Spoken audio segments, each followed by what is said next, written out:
Citkārt klusā Cēres pamatskola februāra nogalē pieredzēja daudzbalsīgu ņadu. Aizvadītajā vasarā skola iesaistījās Comenius projektā Eiropa ideālās mājas, lai dzīvotu, un tagad uzņēma viesus no Bulgārijas, Polijas, Zviedrijas un Rumānijas. Pats grūtākais varētu būt tas, ka vispirms tā savākšana kopā, ko kurš darīs, kurš būs, lai nevienam nebūtu tāda brītiņa, ka viņam liekas, ka neviens par viņu nerūpējās. Jo galvenais šajās tikšanas reizēs ir, lai viesis justos gaidīts, mīlēts, apčubināts, kā jebkurš, kurš brauc ciemos.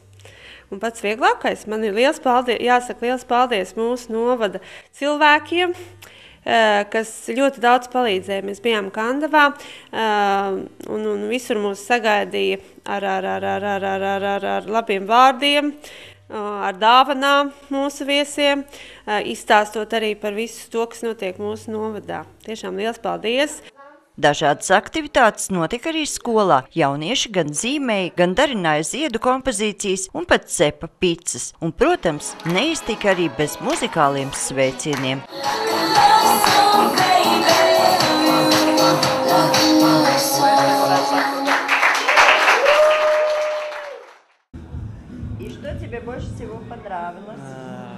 Kas tev vislabāk patika?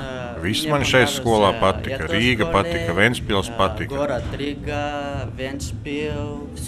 Savādāk kā pie jums?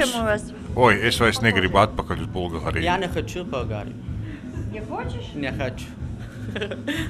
Interesanti šāda tikšanās šķita arī pašiem mājniekiem. Viss, jo ir bijis jautri visu laiku. Visādi pasākumi. Jauni draugi, viss. Jums bija arī dažādas nodarbības. Kā jums šķiet, kas vislabāk patika jums un kas patika jūsu viesiem, vai tās galvas saprat? Jā, noteikti. Mēs pat bijām pārsteigti, kā mēs varam saspēlēties, kaut kā nemākam sarunāties tik labi. Tas bija tā. Valodā, jā, tas bija tik bez tā.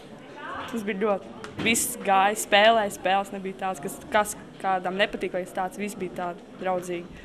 Cēres pamatskolā viesojās 29 skolēni un pedagogi no visdažādākajām mācību iestādēm. Rumānijas delegācijas vadītājs, kurš ir arī projekta koordinators Eiropā, atzīst, ka Rumānijai un Latvijai ir daudz kopīga. I think it's no difference between our two countries.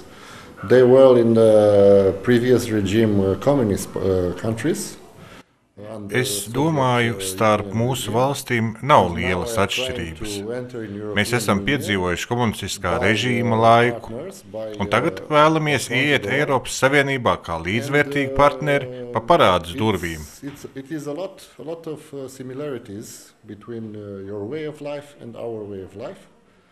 Esam arī piedzīvojuši krīzi, bet es domāju, ka ar Eiropas Savienības atbalstu no tās izkļūsim, un mūsu dzīve kļūs labāka. We will pass this crisis and we will get a better way of living. Projekts noslēgsies nākamā gada vasarā, bet jau šopavasar projekta dalībnieki tiksies Bulgārijā. Sandra Leitāna, Andris Pāns, TV Spektrs.